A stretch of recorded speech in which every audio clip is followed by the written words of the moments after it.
Assalamualaikum warahmatullahi wabarakatuh. Waalaikumsalam warahmatullahi Waalaikumsalam wabarakatuh. warahmatullahi wabarakatuh. Kita dari kelompok 1 akan mempresentasikan tentang pembahasan teknik requirement elicitation, yaitu group work, ethnography, observation, dan viewpoints. Saya Muhammad Said Akil, NIM Asbes 2012-11064. Saya Dani Kusuma Aji, NIM A11 2018-11-041.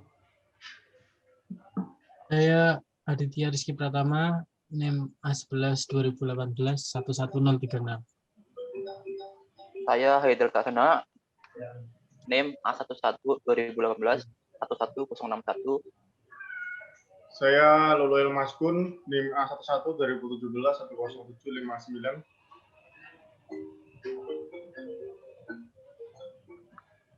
Jadi sebelum mulai ke pembahasan teknik-teknik requirement elicitation, saya mau menjelaskan requirement elicitation adalah proses mencari, mengungkap, memperoleh, dan mengelaborasi kebutuhan untuk sistem berbasis komputer.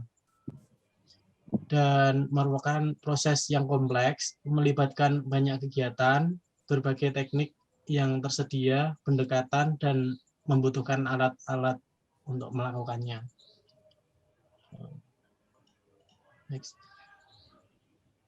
Jadi teknik yang bakal dipresentasikan di sini adalah group work, ethnography, observation, dan viewpoints.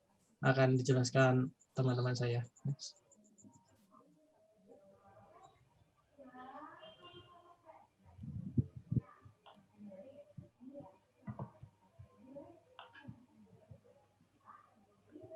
Untuk group work, biasanya ini disebut dengan pertemuan kolaboratif.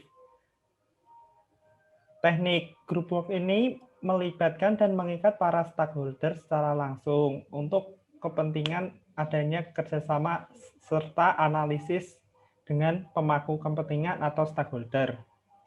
Teknik ini sangat sulit diatur karena jumlah stakeholder yang terlibat dalam proyek ini sangat banyak.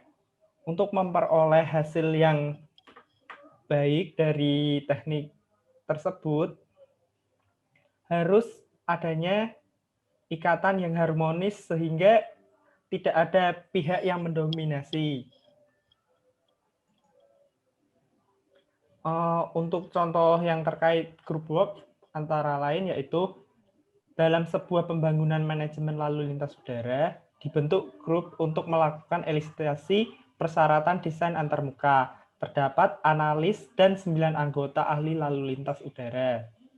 Kemudian, para ahli memberikan 160 sudut pandang tentang masalah konseptual yang terkait dengan desain sistem manajemen lalu lintas udara. Jenis antarmuka pengguna ini berbasis pengetahuan, artinya analisis perlu mengetahui sudut pandang dari manajer lalu lintas udara tentang cara mereka berkomunikasi dengan pilot di udara akan berpengaruh dengan sistem manajemen lalu lintas udara. Kemudian setelah mendapatkan beberapa sudut pandang dari ahli, dilakukan analisa untuk mendesain dan mendapatkan 14 hasil konsep rancangan.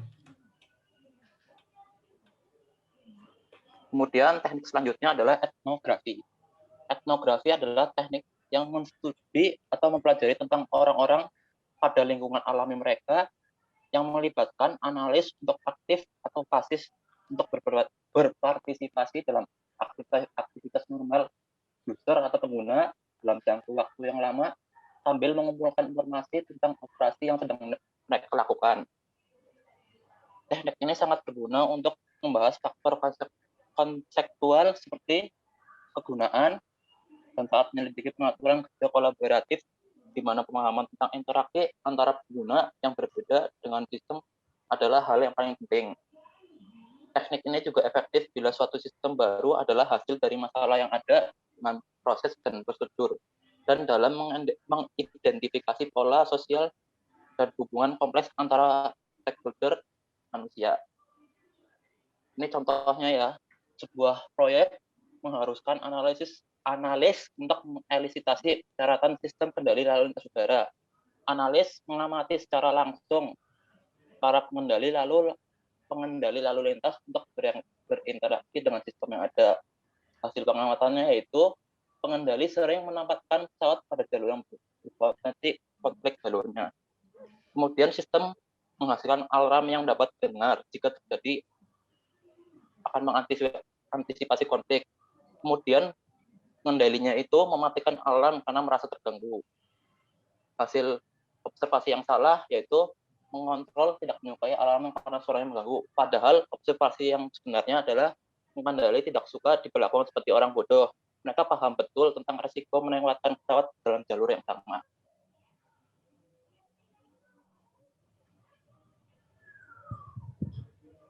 Yang ketiga, observation adalah salah satu teknik ilustrasi yang paling banyak digunakan. Seperti namanya, analis ditugaskan untuk mengamati eksekusi aktual dari proses yang ada secara langsung oleh pengguna tanpa adanya gangguan. Sering digunakan bersamaan dengan teknik ilustrasi lain seperti wawancara dan analisis tugas. Umumnya, teknik etnografi seperti observasi sangat mahal untuk dilakukan dan membutuhkan keterampilan dan usaha dari pihak analis untuk menafsirkan dan memahami tindakan yang sedang dilakukan pengguna. Efektivitas observasi dapat bervariasi karena pengguna cenderung mengubah cara mereka melakukan tugas saat mereka diawasi.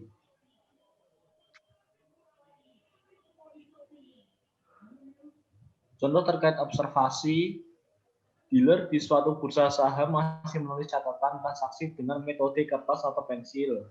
Disarankan untuk mengganti metode tradisional ini dengan layar sentuh dan handphone untuk efisiensi dan menghilangkan gangguan kebisingan.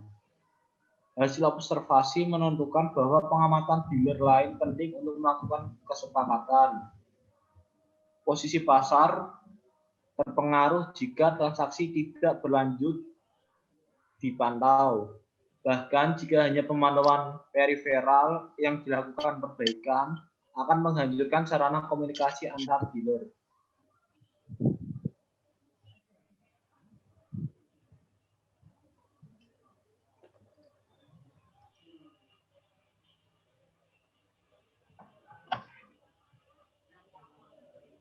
Oke, lanjut ya.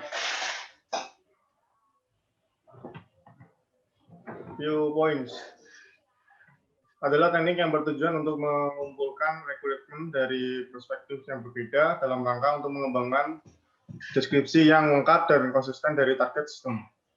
Sebagai contoh, sebuah sistem dapat dijelaskan dalam hal operasi, implementasi, dan antarmuka. Dengan kata lain, sistem dapat dimodelkan dari sudut pandang pengguna yang berbeda atau dari posisi sistem terkait. Teknik pendekatan ini sangat efektif untuk proyek di mana sistem entitas memiliki hubungan yang detail dan memiliki hubungan yang sangat rumit. Salah satu kelemahan dari teknik ini adalah tidak memungkinkan suatu persyaratan non-fungsional untuk direpresentasikan dengan mudah dan mahal untuk digunakan dalam hal upaya yang diperlukan. Contoh terkait viewpoints. Penerapan viewpoint dalam menggambarkan kebutuhan untuk mengembangkan perangkat lunak atau sistem. Contoh judul, pembuatan sistem informasi penjualan berbasis desktop. Deskripsinya di sini dijelaskan, sistem informasi yang digunakan untuk melakukan kegiatan transaksi atau pembelian mainan. Untuk problemnya, membuat interaktor, indirect, dan domain viewpoint.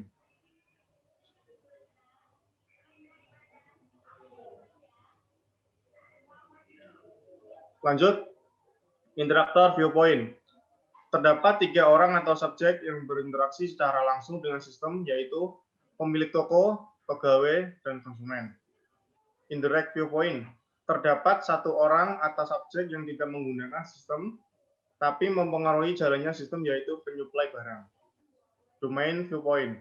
Terdapat 5 batasan yang mempengaruhi kebutuhan sistem, yaitu akses internet atau Wi-Fi, kecepatan akses internet, komputer, ruang penyimpanan, dan jumlah stok barang. Sekian dan terima kasih dari kelompok kami. Maaf jika banyak kekurangan dan kesalahan. Wassalamualaikum warahmatullahi wabarakatuh. Waalaikumsalam Waalaikumsalam warahmatullahi wabarakatuh. wabarakatuh.